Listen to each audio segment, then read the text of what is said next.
De temps en temps, des histoires nous parviennent comme des murmures chargés d'un passé sombre, celles que l'on ressent le devoir de partager immédiatement, car elles s'accrochent à l'esprit comme des toiles d'araignée et persistent là, pulsant, bien après la fin de la vidéo. Comme toujours, nous recommandons la plus grande discrétion. Si vous êtes sensible, impressionnable ou avez le sommeil léger, arrêtez-vous ici. Pour les courageux hommes, femmes, quiconque ose continuer, nous espérons que vous êtes prêts pour ce qui va suivre. Ceci est Récit de la nuit. Je ne sais pas trop par où commencer. C'est une phrase que tout le monde utilise dans ce genre de récit, mais dans mon cas, c'est la stricte vérité. Cette expérience n'est pas encore terminée, et elle me hante depuis 15 ans, depuis 2010. Elle n'a pas affecté que moi, mais toute ma famille, et même des personnes qui ont croisé notre chemin par hasard, comme des amis ou des voisins trop curieux. C'est comme si une ombre épaisse s'était abattue sur nous, et elle ne part pas, malgré tous mes efforts. Pour tout raconter correctement, je dois remonter bien avant 2010, jusqu'aux années 70, dans un petit village presque oublié à l'intérieur des terres du Minas Gerais, appelé Pedra Negra. Un lieu niché entre des montagnes escarpées, où le soleil peine à percer la brume constante, comme si le ciel avait renoncé à éclairer ses terres. Ma grand-mère, Dona Eulalia, était une femme de caractère. Elle a élevé seule 10 enfants après que son mari, un mineur nommé Joao, soit mort enseveli dans une mine de charbon en 1968. L'effondrement a emporté 6 hommes, et le village ne s'en est jamais vraiment remis. Pedra Negra vivait de ses mines et de quelques cultures maigres qui donnaient à peine de quoi subsister. Les habitants étaient superstitieux, ils racontaient des histoires de fantômes errant dans les anciens cimetières, de créatures aux yeux brillants sortant des galeries souterraines la nuit, attirées par l'odeur du sang. Dona Eulalia ne prêtait pas attention à ces légendes. Elle était pragmatique, lavait le linge pour les riches de la ville voisine et cousait à la lumière des bougies pour gagner quelques sous. Le vrai mal, c'est la faim, pas ces contes d'épouvante, disait-elle en raccommodant des pantalons déchirés. Mais tout a changé une nuit froide d'hiver, le 13 juin 1975, un vendredi 13, de ces jours qui naissent déjà sous le signe de l'ennui. Il était tard, vers 9 heures du soir. Les enfants aînés, Maria et José, étaient partis à une fête au centre du village, une rare occasion de danser le foro et de boire de la cachaça bon marché. Les plus jeunes, y compris le Benjamin, âgé de 6 ans, dormaient sur des matelas de paille éparpillés dans la salle. Dona Eulalia cousait une robe en chintz pour une cliente, la lumière vacillante d'une lampe à kérosène projetant des ombres sur les murs en adobe. Le vent hurlait dehors, portant l'odeur de terre humide et de charbon brûlé. Soudain, un coup violent retentit à la porte en bois. Ce n'était pas un simple toc, mais un fracas, comme si quelqu'un voulait enfoncer la porte. « Qui est là » cria-t-elle, le cœur battant à tout rompre. Un silence absolu, seulement troublé par le vent. Un autre coup, encore plus fort, faisant craquer la porte. Dona Eulalia posa sa couture, prit un machette rouillée qu'elle gardait dans la cuisine, un souvenir de son mari, et s'avança lentement vers l'entrée. Elle ouvrit une fente, jetant un œil dans l'obscurité. Dehors, sous une pluie fine qui coulait sur la terre rouge, se tenait une vieille femme, voûtée comme une branche sèche, le corps couvert d'un châle noir en lambeaux. Ses yeux étaient des plis profonds, presque invisibles dans son visage ridé, et elle portait un sac de toile sale, dégoulinant d'eau. « Bonne nuit, madame. Donnez-moi un abri, je vous en prie. » L'orage arrive, dit la vieille d'une voix rauque, comme si elle avait passé sa vie à avaler la poussière des mines. Dona Eulalia hésita. Cette femme n'était pas de Pedra Negra, personne ne portait de châle de cette manière, et une odeur étrange émanait d'elle, un mélange de terre humide et de pourriture, comme si elle sortait d'une tombe fraîchement ouverte. Mais la charité était une loi sacrée dans la famille, transmise de génération en génération. « Entrez, réchauffez-vous près du poêle. Je vais faire un thé de bol d'eau pour vous réchauffer, » dit-elle, ouvrant la porte et essayant d'ignorer le frisson qui lui montait le long de la colonne. La vieille traîna les pieds jusqu'à une chaise grinçante près du poêle à bois, où des braises rougeoyaient encore. Le sac tomba par terre avec un tintement métallique, et un miroir ancien, de la taille d'une assiette, roula dehors, marqué d'une fine fissure dans le coin droit. Le cadre était en bois sombre, orné de symboles intricats, des yeux stylisés, aux pupilles allongées, comme s'ils observaient quiconque les regardait. « Qu'est-ce que c'est que ça » demanda Dona Eulalia, se penchant pour ramasser l'objet. La vieille sourit, un sourire lent et glacial, révélant des dents jaunies comme du maïs vieux. « Un cadeau pour vous. Il montre la vérité. Mais attention, il vous voit aussi. » Dona Eulalia leva le miroir, et en voyant son reflet, un visage fatigué, des cheveux gris tombant en mèches lâches, elle jura qu'un mouvement se produisit derrière elle dans le verre. Une ombre indistincte, aux contours humains, tendant une main pâle. Elle lâcha l'objet par terre, le cœur battant comme un tambour. « Emportez ça. Je ne veux rien avoir à faire avec ça. » La vieille rit, un rire sec comme des feuilles mortes écrasées. « Trop tard, madame. Il vous a déjà choisi. » Avant que Donna Eulalia ne puisse réagir, la vieille se leva, ramassa le sac vide et sortit sous la pluie, son corps se dissipant dans la brume comme de la fumée. La porte claqua toute seule, et le vent hurla plus fort, comme pour célébrer son départ. Donna Eulalia verrouilla tout, le machette encore en main, et regarda le miroir sur le sol. Elle pensa le jeter au feu, mais une curiosité morbide la paralysa, ou peut-être une compulsion, comme si l'objet l'appelait d'une voix silencieuse. Elle l'enveloppa dans un vieux chiffon et le rangea dans l'armoire de sa chambre, sous des vêtements jaunis. « Je le jetterai demain », murmura-t-elle, tentant de calmer son pouls accéléré. Cette nuit-là, les rêves vinrent comme une invasion. Donna Eulalia rêva Dieu l'observant depuis tous les coins de la maison, sur les murs, au plafond, dans le reflet de la lampe. Des voix murmuraient son nom, résonnant en couche. « Eulalia, vois la vérité, vois ce que tu es. » Elle se réveilla en sueur, la lampe éteinte, la maison plongée dans une obscurité totale. Le lendemain, le Benjamin trouva le miroir en jouant dans la chambre. « Maman, regarde comme c'est joli !» cria-t-il, tenant le verre fissuré comme un trésor. Mais en voyant son reflet, un visage sali de terre, des yeux curieux, il hurla et le laissa tomber. « Il y a quelqu'un dedans. Il me regarde !» Donna Eulalia courut et ramassa le miroir. Dans le verre, derrière le reflet du garçon, une figure errait. Un enfant difforme, à la peau pâle et aux yeux noirs comme du charbon, souriant d'un sourire qui n'était pas celui d'un enfant. « Ce n'est pas un jouet, » dit-elle, tremblante, et elle verrouilla le miroir dans l'armoire à nouveau. Mais le mal avait déjà pris racine. Cet après-midi-là, Lé commença à agir bizarrement, il restait immobile dans la cour, fixant l'arbre sec, marmonnant « Il me voit ». La nuit, les chuchotements commencèrent. Donna Eulalia entendait des voix basses venant de l'armoire, comme si quelqu'un y parlait. Les autres enfants se plaignaient de cauchemars identiques, une femme en noir les appelant vers un miroir, promettant de montrer la vérité sur la famille. Des objets se déplaçaient seuls, une assiette tombant de la table, une chaise traînée sur le sol vide. Tout le village murmurait à propos d'une malédiction. Les voisins racontaient que la vieille était la voyante des ombres, une sorcière errante qui maudissait les foyers avec des objets possédés, reflétant les péchés jusqu'à rendre fous leurs occupants. Donna Eulalia appela le prêtre local, le père Joachim, un homme âgé aux mains tremblantes et aux yeux fatigués par tant de messes et de confessions.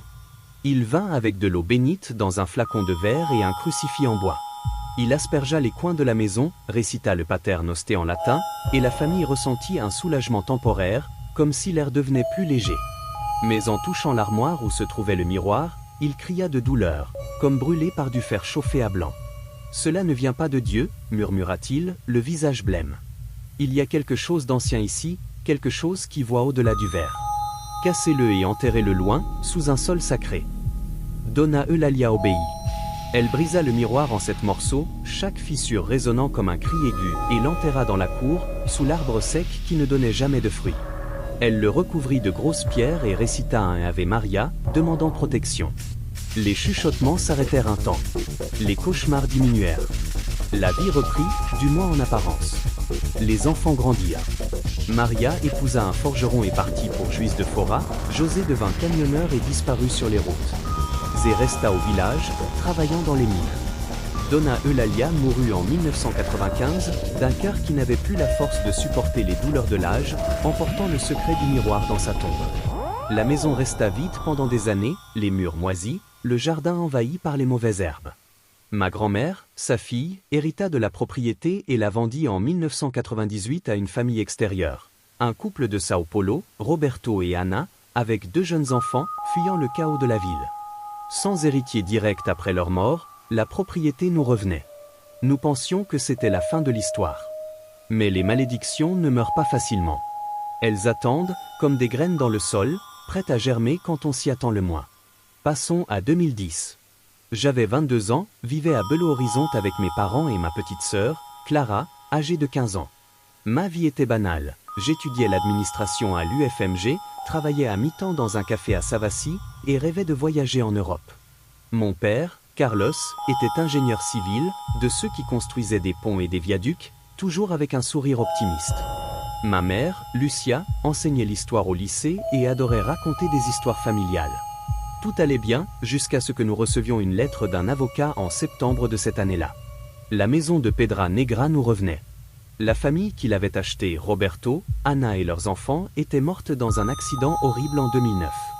Leur voiture avait chuté d'une falaise sur la route des montagnes, à 20 km du village. Les corps furent retrouvés les yeux écarquillés, les bouches ouvertes en cris silencieux, comme s'ils avaient vu quelque chose au-delà de la mort. Sans autres héritiers, la propriété nous revenait. Mon père rit, un héritage gratuit. On va rénover et vendre, acheter une nouvelle voiture ou partir à la plage. Ma mère hésita, se souvenant vaguement des histoires de ma grand-mère sur « des choses étranges » dans la maison. Je ne sais pas, Carlos. Il y a quelque chose de louche là-dedans. Nous décidâmes de visiter le week-end suivant, le 16 octobre 2010. La route vers Pedra Negra était un cauchemar, des virages sinueux, une brume épaisse engloutissant l'asphalte, et un silence oppressant qui faisait grésiller la radio.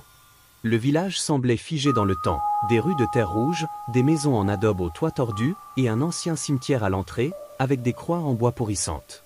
La maison était une relique délabrée, un toit percé, des murs fissurés par les infiltrations, et un jardin sauvage avec cet arbre sec au fond, comme un squelette noir contre un ciel gris. En entrant, un froid m'envahit, comme si l'air était plus dense, plus lourd. La poussière flottait dans la faible lumière filtrant par les fenêtres brisées, et une odeur de moisi mêlée à quelque chose de pourri planait. Quel endroit lugubre, commentai-je, essayant de rire pour détendre l'atmosphère. Mon père inspecta les murs, ça peut se rénover. Avec un peu de ciment et de peinture, ça vaudra quelque chose. Clara, toujours curieuse, monta au grenier, un espace sombre rempli de vieilles boîtes et de toiles d'araignée. « Regarde ça !» cria-t-elle, descendant avec une boîte de bois pourri. À l'intérieur, des morceaux d'un miroir brisé, le cadre orné d'yeux stylisés, comme s'il surveillait. « Ça a l'air ancien. On le prend comme souvenir ?» dit-elle, prenant un grand morceau, de la taille d'une main. Mon père haussa les épaules, ce n'est que du verre cassé.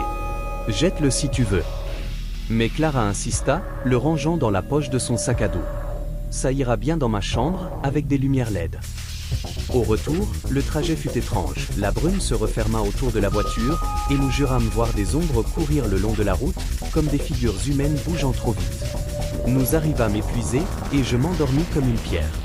Cette nuit-là, les rêves commencèrent. Je rêvais d'une femme en noir m'appelant depuis une pièce sombre, son visage caché dans l'ombre. « Vois la vérité », murmurait-elle, tendant un miroir fissuré. Dans le verre, mon reflet se déformait, mes yeux devenaient noirs, ma bouche s'ouvrait en un cri silencieux, comme si quelque chose en moi tentait de sortir. Je me réveillai en sueur, le cœur battant comme un tambour. Je me levai pour prendre de l'eau et vis Clara dans le couloir, immobile, les yeux fixes dans le vide, tenant le morceau de miroir. « Il montre des choses, frère. Des choses que tu ne veux pas voir, murmura-t-elle, la voix distante. Je la secouai, va te coucher, Clara. C'est juste de l'imagination. Mais le lendemain, des choses étranges commencèrent. Des portes qui claquaient toutes seules, comme si un vent soufflait dans une maison fermée.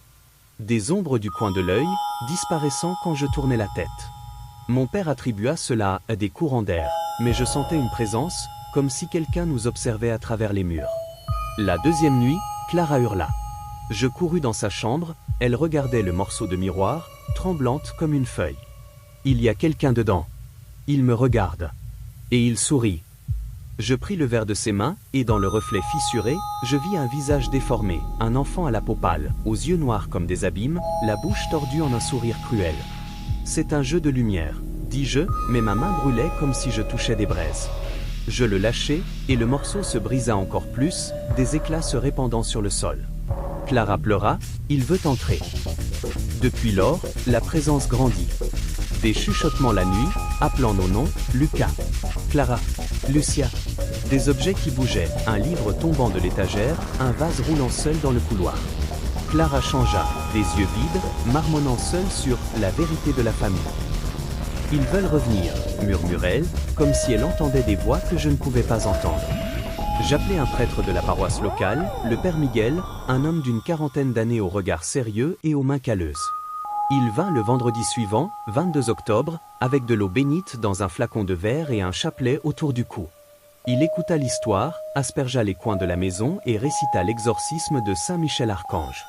Ça sent une ancienne malédiction, dit-il, touchant le morceau de miroir que Clara avait laissé sur la table. Il cria de douleur, comme brûlé, et recula. Ce verre est maudit. Une sorcière s'en servait pour capturer des âmes, reflétant les péchés jusqu'à rendre fous ses victimes. Casser tout, enterrer loin, dans un sol non profané.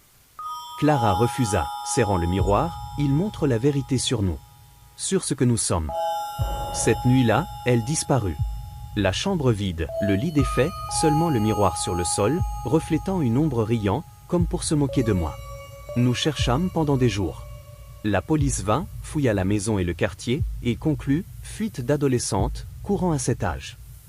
Mais je savais que ce n'était pas vrai. Nous retournâmes à Pedra Negra le samedi 30 octobre, avec des lanternes et des pelles. Nous creusâmes sous l'arbre sec, guidés par un instinct que je n'expliquais pas.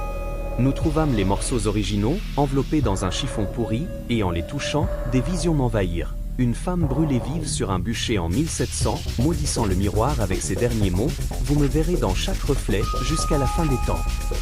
Clara apparut dans le verre, prisonnière à l'intérieur, suppliant, « Sors-moi d'ici ». Ils viennent.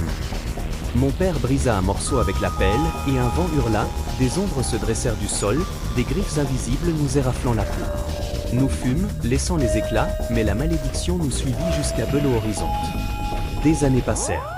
Clara revint une semaine plus tard, la nuit du 6 novembre 2010, apparaissant à la porte, trempée de pluie, les cheveux collés au visage. « J'ai vu la vérité », dit-elle, les yeux froids comme du verre brisé. Mais ce n'était plus la Clara.